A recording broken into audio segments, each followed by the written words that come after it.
Nah, siapa yang ngambil? Kan siswanya belum ada. Bisa nggak mereka kita upload secara massal seperti penjelasan di agenda demo tadi? Bisa Bapak Ibu. Caranya adalah daripada satu-satu yang minta mereka semua bikin login, bikin akun atau sign up di Indis. Bapak Ibu sebagai guru, dosen atau lembaga training atau training center ya, bisa masuk ke Open Publisher Page tempat kita bekerja. Bapak Ibu bisa masuk ke namanya subscriber di sini. Dan ini hanya bisa upload ketika kita ada di sebuah entity, di sebuah sekolah, di halaman sekolah kita. Karena kalau Bapak Ibu klik 3 titik di kanan atas, balik ke personal access atau keluar dari entity Sekolah Dasar Negeri 1 Chandra Jaya, maka begitu masuk lagi ke halaman publisher, klik di sini, itu tidak ada untuk mengupload secara massal. Jadi kami hanya berikan privilege atau akses untuk mengupload data hanya bagi teman-teman yang memang mengajar di satu entity atau institusi. Nah, lembaganya harus kita buat dulu. Saya akan switch lagi ya, ini kan personal page. Tandanya personal page apa? Ya kita kalau mengakses kelas, banyak kelas yang muncul di sini. Kelas-kelas orang lain. Video juga udah campur aduk gitu kan, dengan video-video orang lain. Which is ini kita berikan akses supaya bisa mengakses juga video-video yang sifatnya tidak hanya dari sekolah kita saja. Tapi kalau mau masuk lagi ke kelas kita, di 3 titik kanan di atas, ini bisa switch to entity. Kita masukin sekolahnya, Sekolah Dasar Negeri Chandra Jiwa tadi. Kalau kita sebagai guru di banyak entity atau 2 sekolah dasar, misalkan 3 lembaga kursus, maka ada opsinya 5 di sini untuk kita pilih. Kita masukkan kodenya yang sesuai, kemudian continue with entity access. Nah, kita sudah masuk lagi ke Sekolah Dasar Negeri 1 Chandra Jaya dengan videonya, dengan kelasnya yang apa? Yang spesifik punya entity ini. Bapak Ibu, saya lanjut sedikit ke mengupload data siswa. Jadi 3 titik di atas kita klik, kemudian kita masuk ke publisher page. Nah, di sini sama seperti yang saya sampaikan tadi untuk mengupload kuis, di menu subscriber ada download template. Kalau kita buka template-nya, ini simple sebetulnya. Yang harus unik adalah emailnya. Email address-nya, karena tidak bisa satu email dipakai oleh 2 user. Jadi ada first name, last name, tanggal lahir, bulan lahir, tahun lahir, gender, email, dan telepon number. Saya sudah siapkan juga di sini, yaitu data usernya. Contohnya seperti ini. Ini bisa disesuaikan dengan data siswa atau data pelajar, data mahasiswa, atau data dari trainee di tempat Bapak Ibu atau karyawannya. Ini namanya first name, last name, dan seterusnya. Emailnya harus unik. Saya akan simulasikan di sini. Harusnya sudah kami siapkan, yaitu marketing.info ini sudah ada. Jadi dari 10 nama ini, 1 itu duplikat, maka tidak akan diterima oleh sistem. Saya akan upload saja untuk menunjukkan kepada Bapak Ibu bagaimana cara mengupload user secara massal. Di sini ada tombol upload user. Ketika klik upload, maka kita bisa diminta untuk memasukkan filenya. Filenya saya klik, kemudian saya upload. Upload ini ke temporary saja. 10 data telah dimasukkan, yaitu di form temporary. Dan 1 duplikat di sini. Karena sudah ada email yang seperti ini di dalam sistem. Yang lainnya oke. Jadi saya bisa remove yang duplikat. Cuma kan dimasukin juga nggak bakalan diterima. Kita confirm datanya, centang confirm your data, akan muncul button import. Kalau tidak di-confirm, belum bisa. Ini confirm nggak data-datanya benar. Saya confirm, saya import. Maka setelah di-import, akan muncul. Datanya tidak ada yang duplikat, tadi kita sudah remove, total record 9, tidak ada yang fail. Sudah, kalau seperti itu saya tinggal back saja. Tinggal nunggu aktivasi dari setiap user yang kita daftarkan dengan cara upload tadi. Ya siswanya nanti diminta untuk mengaktifkan. Kalau aktif, otomatis bagian dari entity ini dan otomatis menjadi subscriber Bapak Ibu. Jadi otomatis follow Ibu Bapak gitu. Jadi kalau Bapak bikin kelas, mereka akan lihat di postingan sosial medianya, begitu upload video baru akan terupdate juga gitu, seperti itu. Udah otomatis jadi follower Bapak Ibu. Gimana kalau mereka unsubscribe atau unfollow, ya tetap akan lepas dari Bapak Ibu. Mereka akan punya preference juga. Tapi di awal akan otomatis nempel ke Bapak Ibu sebagai publishernya atau sebagai gurunya. Seperti itu. Jadi itu caranya mengupload data siswa secara massal atau masif. Nah, baik Bapak Ibu, kita sudah simulasikan bagaimana membuat entity, bagaimana membuat institusi, yaitu wadah bagi peserta, itu kan, bagi peserta didik. Setelah mengupload konten, yaitu video, membuat kelas. Nah, kita akan masuk sebagai salah satu siswa yang akan mengikuti kelas tersebut. Contoh saja, di entity tersebut kan tadi saya baru upload secara massal. Jadi saya akan memastikan di entity tersebut dan institusi ada siswanya. Jadi kelas 6 itu saya akan masukkan nama siswa. Karena tadi harus dia approve satu-satu, kita tidak nunggu, kita akan masukkan saja usernya di sini. Misalkan kita akan masukkan siswa 1. Ada 2 murid lah saya masukkan, siswa 2 dan siswa 1 yang bisa mengakses pembelajaran ini. Jadi caranya adalah kita logout di sini. Kita sign in sebagai siswa.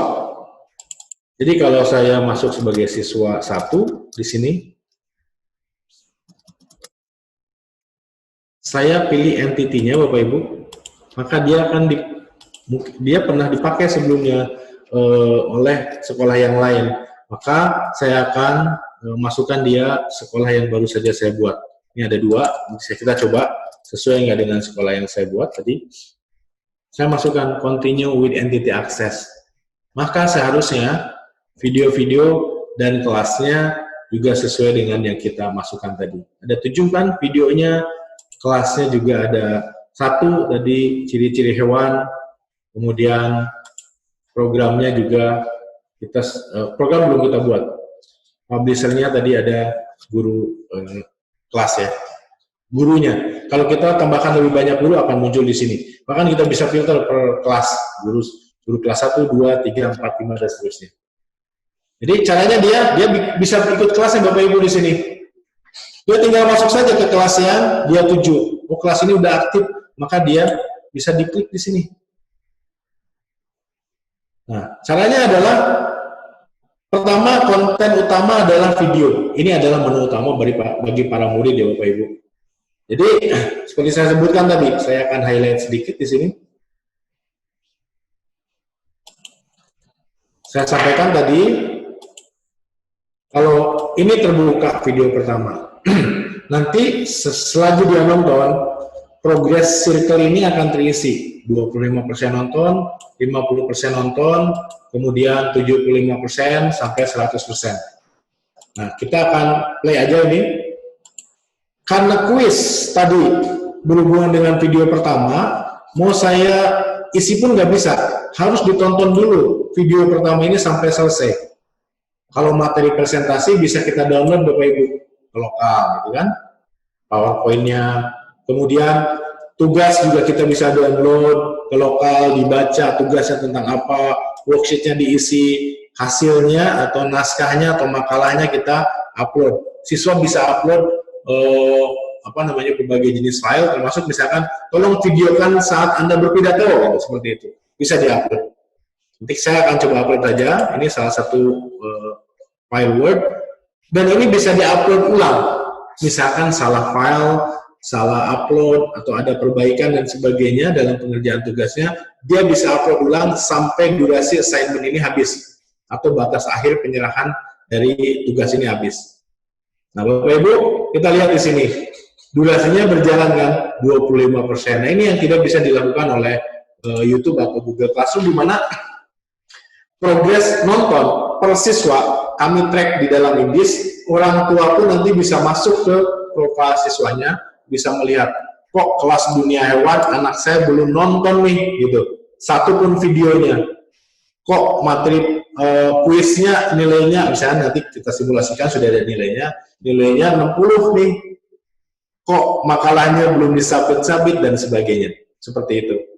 Jadi Bapak Ibu, sambil kita lihat progresnya di sini, 75% sampai 100%, maka nanti akan membuka video berikutnya untuk bisa ditonton anak didik kita.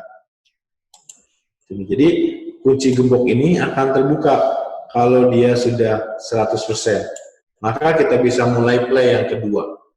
Seperti itu. Jadi Bapak Ibu, itu bedanya IDIS dengan platform yang lain yang kita coba menjadi alternative solution, melengkapi dan bisa dijadikan jadi satu tempat saja gitu kan untuk media pembelajaran bagi teman-teman yang membutuhkannya.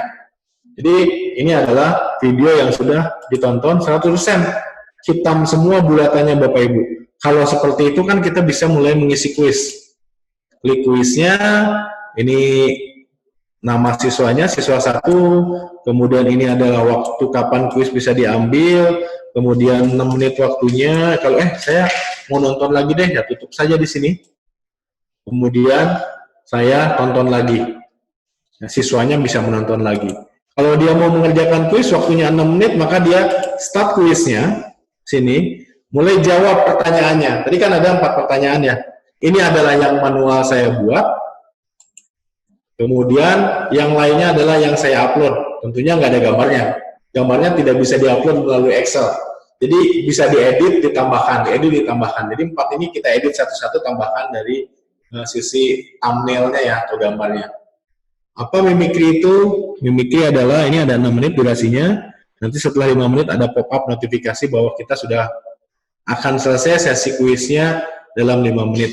Mimikri yaitu mengubah warna tubuh pada bunglon, misalkan seperti itu. Kemudian kemampuan yang dimiliki kelelawar untuk mendeteksi suara disebut ekolokasi. Ini yang pertanyaan-pertanyaan saya upload dari Excel. Termasuk berikut ini ciri-ciri khusus hewan kecuali misalkan ada punuk pada unta, betul. Nah ini remaining, you have 5 minutes remaining to complete your quiz. Oke, maka kita harus segera, siswa harus segera menyelesaikannya. Misalkan yang bukan ciri-ciri khusus pada hewan adalah ekolokasi pada cicak. Saya klik finish, maka ada konfirmasi untuk submit. Ini pertanyaan 4, betul 4, skor 100, pas. Kita komplitkan kuisnya, nilainya akan terlihat di sini dan orang tua pun nanti bisa lihat. Oh, 100% tuh. Tapi orang tua yang ditambahkan sebagai proktor ya, bagi siswanya. Jadi tidak semua orang tua. Satu orang tua bisa punya anak 3 orang di satu sekolah, ya dia bisa masuk ke profil 3 anak tersebut per kelasnya. Gitu. Dia bisa monitor. Bapak Ibu, itu cara mengikuti kelas ini, di mana ada tracking atau bisa dijadikan sebagai komponen penilaian untuk nontonnya, waktu tontonnya. Kemudian kuis bisa diisi, ada komponen nilai, dan ada assignment yang jumlahnya bisa disesuaikan dengan kebutuhan Bapak Ibu. Dan anak-anak bisa mulai menonton video-video berikutnya yang kita strukturkan seperti itu. Bisa mengulang lagi dan seterusnya. Nah, kalau kita sudah mendapatkan respon dari siswa untuk mengikuti kelasnya, maka kita sebagai publisher atau sebagai guru bisa mengeceknya, Bapak Ibu. Jadi saya akan sign out di sini dari siswa. Kemudian saya akan sign in bagi guru lagi, yaitu guru kelas. Ini saya akan pilih entity-nya, yaitu sekolah dasar yang saya maksud tadi.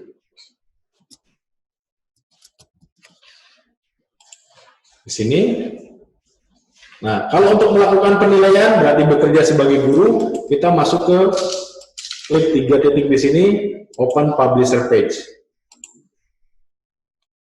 Kita masuk ke kelas yang kita buat tadi. Kita edit kelasnya, kemudian kita lihat nilainya seperti apa. Itu partisipan skor. Wah, belum ada yang lulus nih, gitu kan?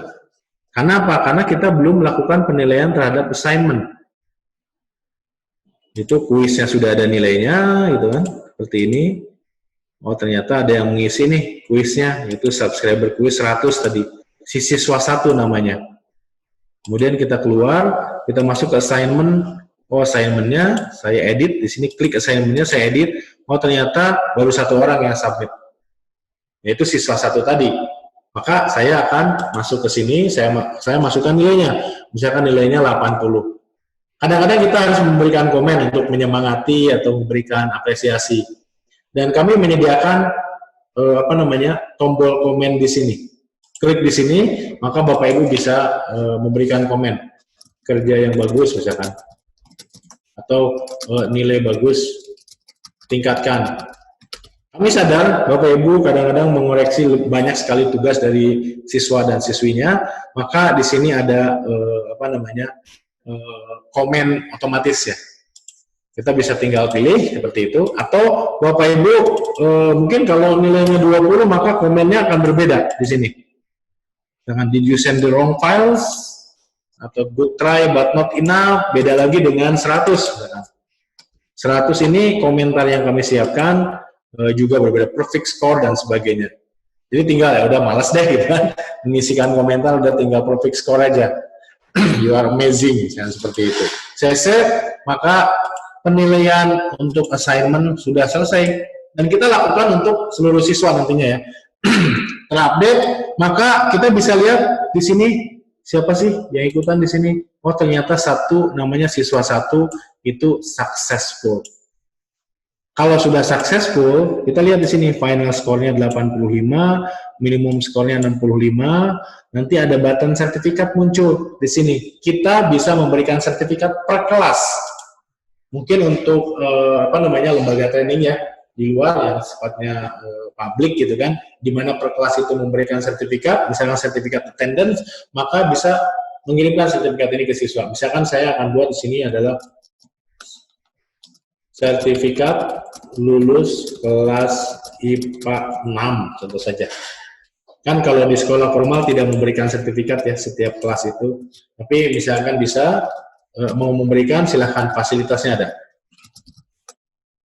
Ini yang mengeluarkannya, dikeluarkannya kapan? Misalkan hari ini, atau sesuai dengan tanggal di sertifikat. Kadang ada sertifikat yang ada expiry date-nya Bapak Ibu. Jadi 4 bulan, 3 bulan, 2 bulan, dan sebulan setelah, nanti ada notifikasi bahwa sertifikatnya akan ada reminder. Saya upload sertifikatnya, saya buat saja demi sertifikat Bapak Ibu ya, yang sudah saya siapkan. Maka sertifikat ini akan ke post ke sosial media peserta didik atau siswa, juga terkirim ke emailnya. Saya tinggal save saja. Mungkin ada Bapak Ibu yang berpikir bahwa itu kan penilaiannya kurang komponennya, tidak seperti yang dijelaskan di sini, hanya ada nonton, kuis, dan assignment. Ya kami tidak bisa memenuhi semua kebutuhan semua jenis lembaga, bahkan satu sekolah dasar dan sekolah dasar pun berbeda. Maka Bapak Ibu tinggal masuk saja ke participation score, kemudian download Bapak Ibu filenya. Silakan Bapak Ibu gunakan dan kombinasikan dengan komponen penilaian lain. Jadi kami sediakan fasilitas untuk download Excel-nya, seperti itu. Jadi bisa digabung dengan tugas praktikum, dengan tugas-tugas yang lain gitu kan. Tapi intinya skornya sudah kami siapkan untuk Bapak Ibu bisa gunakan. Seandainya memang nilai ini belum memenuhi atau belum mewakili kebutuhan teman-teman di sekolah untuk melakukan penilaian terhadap prestasi siswa. Nah, itu cara membuat entity. Kita sudah buat entity Bapak Ibu, institusi, kemudian kelas dibuat dari video, dan juga bagaimana kelas itu diisi dengan supporting dokumen, kuis, dan assignment yang bisa di-download, diikuti, dan kita nilai sampai nilainya kita download. Baik, sesi demo pertama, nanti saya lanjut ke yang kedua. Saya cukupkan sekian.